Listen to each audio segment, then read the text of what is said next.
Hello, Ioana. Hi, Welcome. Philippine. Welcome to another hero story, and thank you for being here and for be willing to share parts of your hero's journey.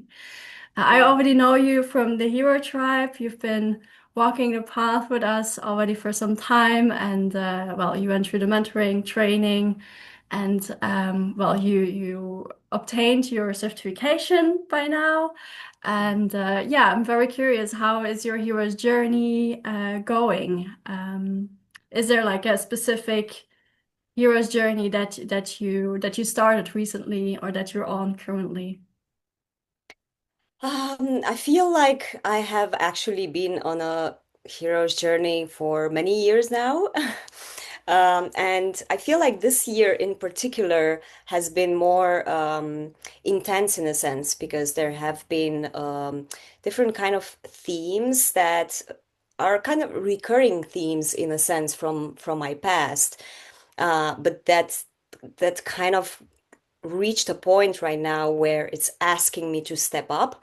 And a lot of it is related to how I show up in the world, about speaking my truth, being authentic, all of these things, because yeah, many things in my life changed as well, as I embraced more of myself.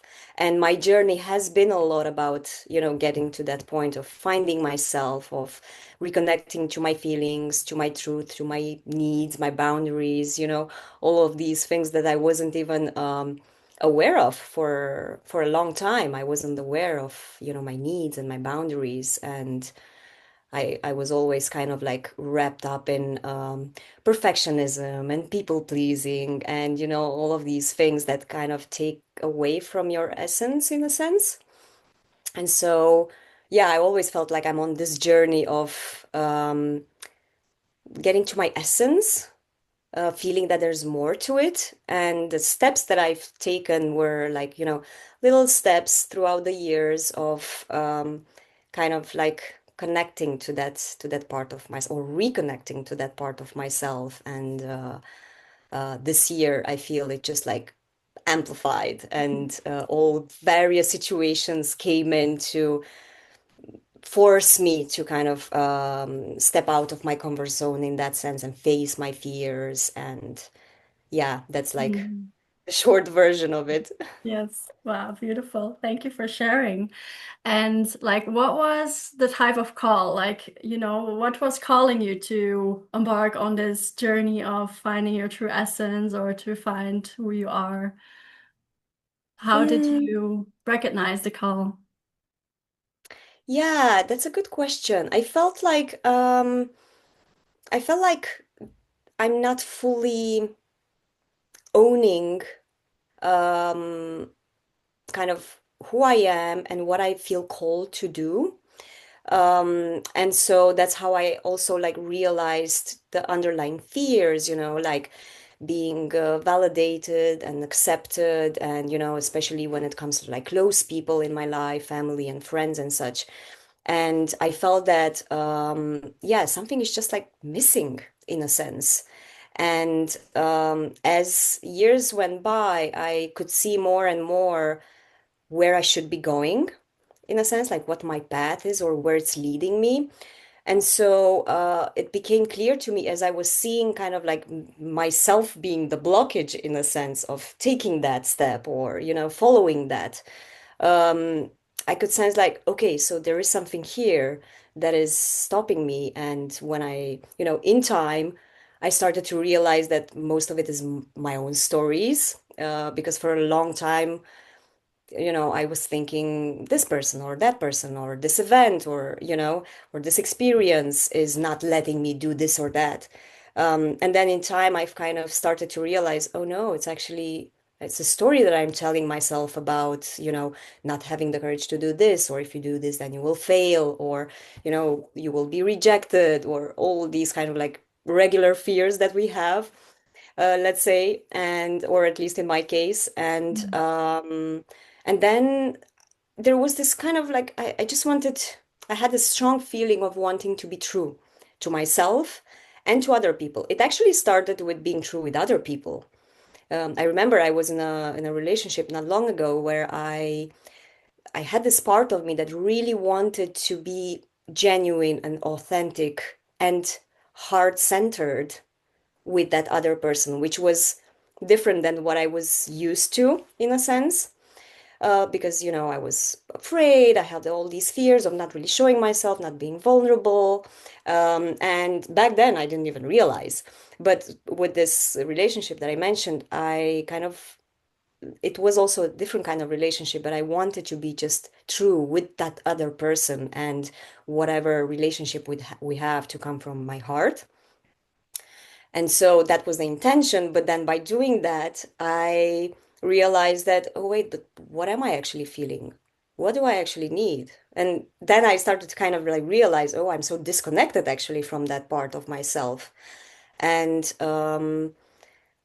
probably in the end, it was just like this mm, urge within myself to, okay, make that step. And by making that step, I basically took more time to be with myself, to meditate, to always kind of like going back when I was catching myself being in my head, to going back to my heart and see what that shifts and what happens when I do that. And, step by step, little practices that I was doing and then putting it in practice with that other person. I got to know myself more in that process and, yeah, then showed it to the world as well. Mm. Beautiful. Wow. Yeah, there's many aspects that come, so I can imagine that it has been quite a journey so far. It has Um, been, yeah. so yeah, what you just said is mainly the meditation, recentering to your heart space. Like these are the practices that helped you. Are there like because, for example, if you want to take a step direction to your destination and fears come up, like what do you do? What's your practice in that? For When a example, fear comes for up, example, you want to show up authentically and you say, "Oh no, I feel a fear of rejection," for example, because that's also something you share. Like, what do you do in that case? How do you handle that? mm, I mean, sometimes it depends on the context, but there are few things that I tend to do. Like one of them is whenever I notice, because I now in time I got to be really connected to my body. So whenever something happens, like a fear shows up or something like that, I instantly feel it in my body, and then I try to see where in my body it is. And then I also connected to the chakras because I'm also a Reiki master, and I kind of like have that connection as well. So I try to kind of like see where it comes from and sit with it in a sense. So sometimes I do this, or yoga or meditation or whatever, sitting with that. And sometimes if I feel like I'm connected to that part of myself, so not pushing it away or ignoring it, like somehow I'm connected to it, then sometimes I notice that it works to just do it.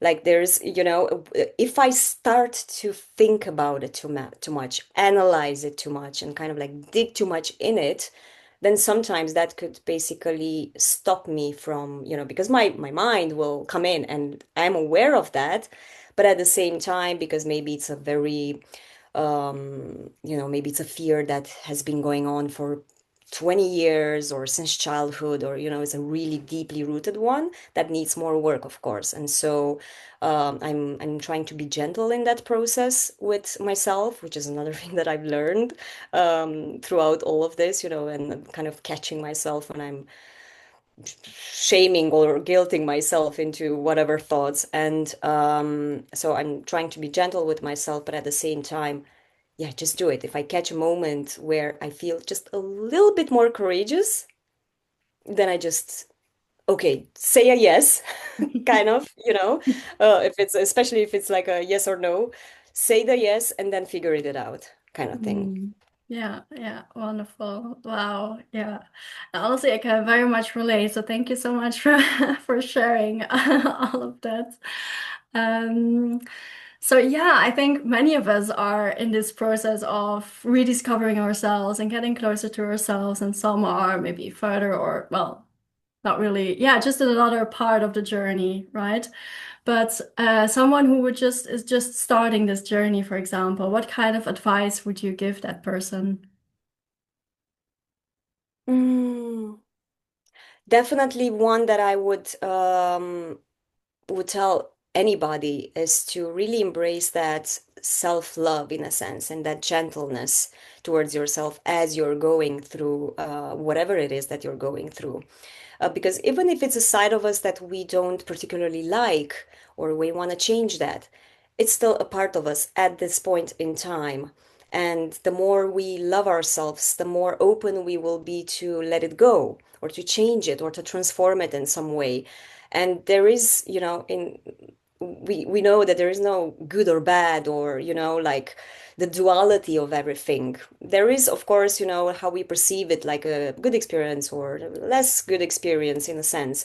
But when it comes to really who we are with our fears and everything, judgment and blaming and guilting and all of these things definitely won't help us in transforming whatever it is that we want to transform. And even if we do it, it's enough sometimes that you just to catch yourself and that you're doing that, and then at that point try to shift it, try to change it into something else, try to give yourself something that is loving towards yourself at this point. Maybe something that worked for me, for example, many times is imagining myself a little girl that I'm hugging and, just loving and kind of being there for her. And we always have the sensibility towards little kids, right? And so imagining that kind of side, that very,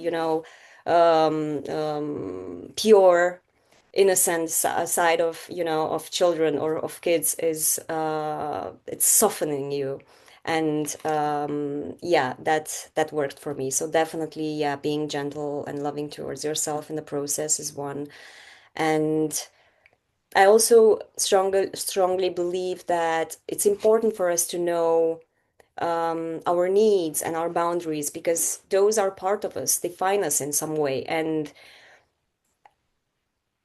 speaking our truth is connected to that in a sense because if you will notice, for example, if you don't speak your truth, if a boundary of yourself has been crossed, a boundary of yours that has been crossed, and you're not true to maybe that person that crossed that boundary, that's basically not being true to yourself. So you will feel it. You will feel it in your body, in your heart, and it's that kind of like, no, I don't like this or I don't want this. There is a part of you that fights that and wants to kind of like say what is true to you.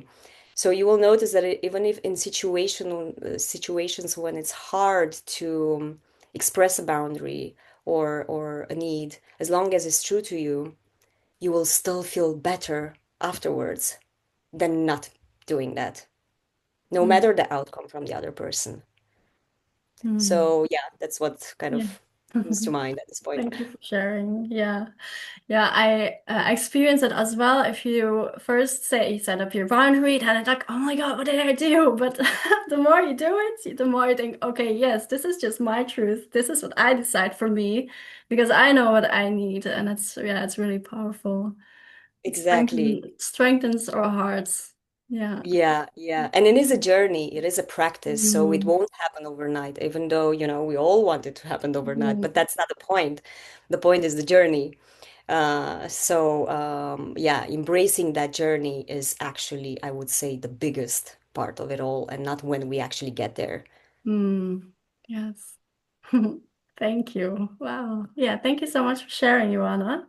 Thank you. Something else that you want to share or Nothing that comes to no? mind. Mm. I really hope it will be helpful for anybody watching. That's all that I can, yeah, that I wish for. And thank you for inviting me. Yeah, very welcome. I'm definitely sure that this is an inspiration for many and beautiful snippets of, I don't know, snippets of love because I feel we speak of the heart, we can feel the heart. So yeah, thank you so much for Mm, sharing. See you. Thank you. Bye. Bye.